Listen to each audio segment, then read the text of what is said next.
비가 쏟아지던 늦은 밤 11시 57분 오래된 해오름 아파트 단지는 고요했습니다. 가로등 불빛이 젖은 아스팔트 위에서 흔들리며 어두운 주차장에는 빗물이 고여 은빛으로 반짝였습니다. 경비실의 작은 모니터들에는 단지 구석구석이 비춰지고 있었습니다. 낡은 의자에 앉아 CCTV를 지켜보던 노경비원 박민수는 갑자기 화면 속에 스쳐 지나가는 그림자 하나를 발견했습니다. 검은 우산을 든 실루엣. 천천히 그러나 의도적인 듯한 발걸음으로 비동 후문을 향해 걸어갔습니다. 박민수가 해당 카메라를 확대하려는 순간 정전이 발생했습니다. 딸깍 비상전력으로 전환되기까지 정확히 3분. 그 짧은 공백이 평범하던 아파트를 송두리째 뒤흔들 사건의 시작이었습니다. 502호에 사는 김영희는 단지에서 아파트 셜록으로 불렸습니다. 남편을 먼저 떠나보내고 홀로 살면서도 관리비 내역부터 공사 계약서까지 세세히 챙겼습니다. 이번 달 관리비 지난달보다 20% 올랐네요. 명세서 좀 자세히 볼 수 있을까요? 입주자 회의에서 그녀의 질문은 언제나 날카로웠습니다. 특히 최근 3개월간 의문스러운 기타 비용 항목들을 추적하고 있었습니다. 맞은편에 앉은 입주자 대표 정태준은 늘 웃음을 잃지 않았습니다. 김 여사님, 모든 지출은 투명하게 공개되고 있습니다. 제가 직접 업체들과 재협상해서 오히려 절약하고 있어요. 온화한 말투였지만 볼펜을 쥔 그의 손끝이 미세하게 떨리는 걸 뒤쪽에 앉은 박민수는 놓치지 않았습니다. 복도에서는 두 파로 나뉜 대화가 이어졌습니다. 김 여사 말이 맞아. 엘리베이터 교체비 견적이 왜 이렇게 비싸? 아휴, 괜히 트집 잡는 거야. 회장님이 얼마나 수고가 많은데. 박민수는 늘 뒤에서 묵묵히 지켜봤습니다. 30년 경력의 아파트 경비원. 그는 이곳의 모든 비밀을 알고 있었습니다. 하지만 경비원에게는 발언권이 없었으니까요. 비가 멎은 다음 날 오전 6시 30분. 김영희는 평소처럼 우비를 걸치고 우산을 챙겨 나섰습니다. 조깅 다녀올게요. 그리고 오늘 회계장부 감사건 꼭 진행해야 해요. 옆집 이웃에게 건넨 말이 마지막이었습니다. 오후 6시가 넘어도 김영희는 돌아오지 않았습니다. 평소 규칙적인 생활을 하던 그녀로서는 이상한 일이었습니다. 오후 8시 딸 김수연이 경찰에 신고했습니다. 어머니는 절대 연락 없이 어디 가는 분이 아니에요. 핸드폰도 꺼져 있고 순찰차 2대가 단지에 들어섰고 주민들은 창문 너머로 불안한 시선을 보냈습니다. CCTV부터 확인해보죠. 하지만 경찰이 확인한 영상에는 치명적인 공백이 있었습니다. 어젯밤 11시 57분부터 정확히 3분간의 암전. 그리고 김영희가 아파트를 나서는 장면은 있었지만 돌아오는 모습은 어디에도 없었습니다. 혹시 외부 침입자가? 아니야. 출입 통제 시스템은 정상 작동했어. 그럼 내부 사람이 설마. 주민들의 시선은 자연스럽게 김영희와 자주 대립했던 정태준에게 향했습니다. 사흘째 김영희의 행방은 여전히 묘연했습니다.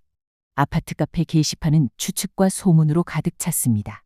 어제 새벽에 비동 쪽에서 이상한 소리 들었다는 분 있나요? 회장님이 최근 많이 예민해 보였는데. 혹시 관리비 비리 때문에? 위기를 느낀 정태준은 긴급 주민회의를 소집했습니다. 여러분, 제발 근거 없는 소문은 자제해 주십시오. 저 역시 김 여사님의 무사교환을 간절히 바라고 있습니다. 모든 장부를 공개할 용의도 있습니다. 진땀을 흘리며 해명했지만 주민들의 시선은 여전히 차가웠습니다. 회의 후 몇몇 주민들이 경비실로 몰려왔습니다. 박 경비원님, 정말 아무것도 못 보셨어요? 30년 동안 이 일 하시면서. 박민수는 깊게 한숨을 쉬었습니다. 그의 눈빛에는 말할 수 없는 무언가가 있었습니다. 정말 아무것도 보지 못했습니다. 하지만 그의 손은 서랍 깊숙한 곳을 향해 무의식적으로 향하고 있었습니다. 그날 밤 경찰의 정밀 수색에서 김영희의 운동화 한 짝이 단지 뒤편 숲에서 발견되었습니다.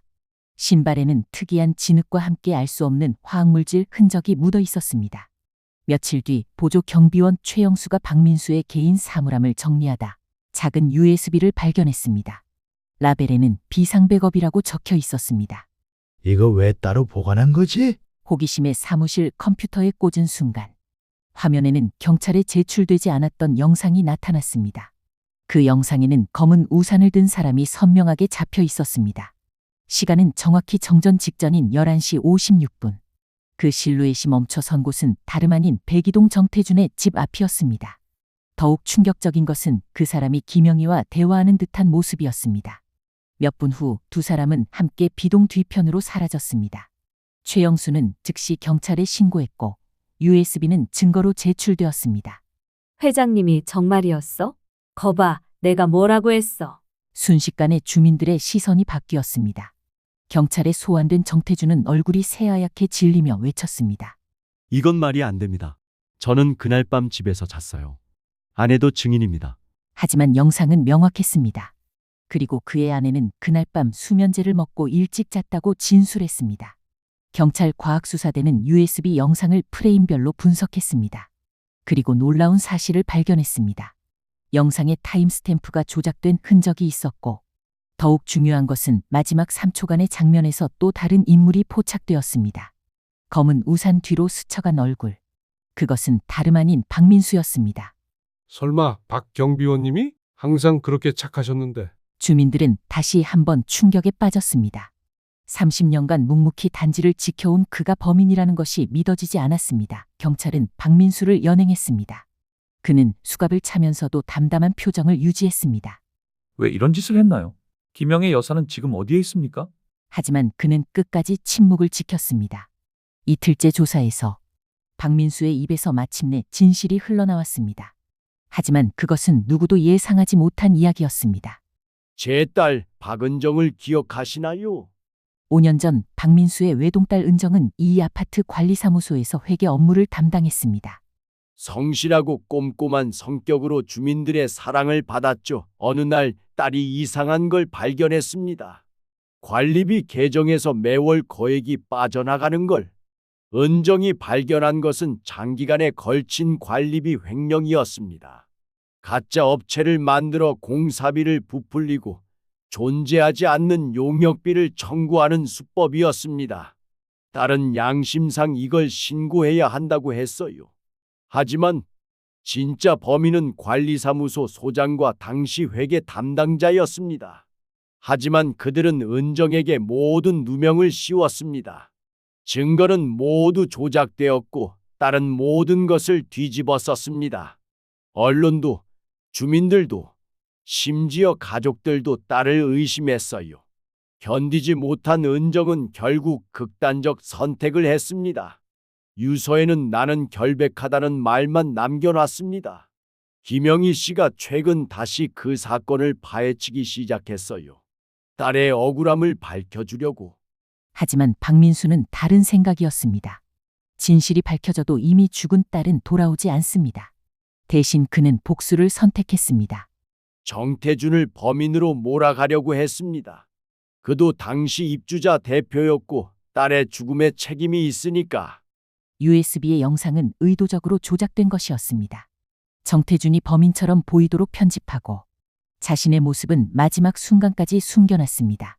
하지만 마지막 3초를 완전히 지우지 못했습니다. 그게 제 실수였어요.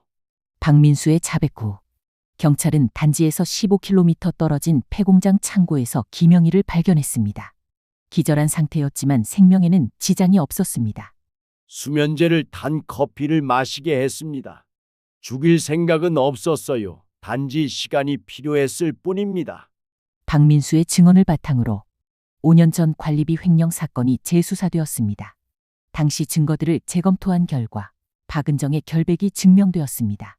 진짜 범인들은 이미 다른 지역으로 도망간 후였지만 늦은 진실이라도 은정의 명예는 회복되었습니다. 법정에서 박민수는 마지막으로 말했습니다. 딸의 억울함을 풀고 싶었습니다.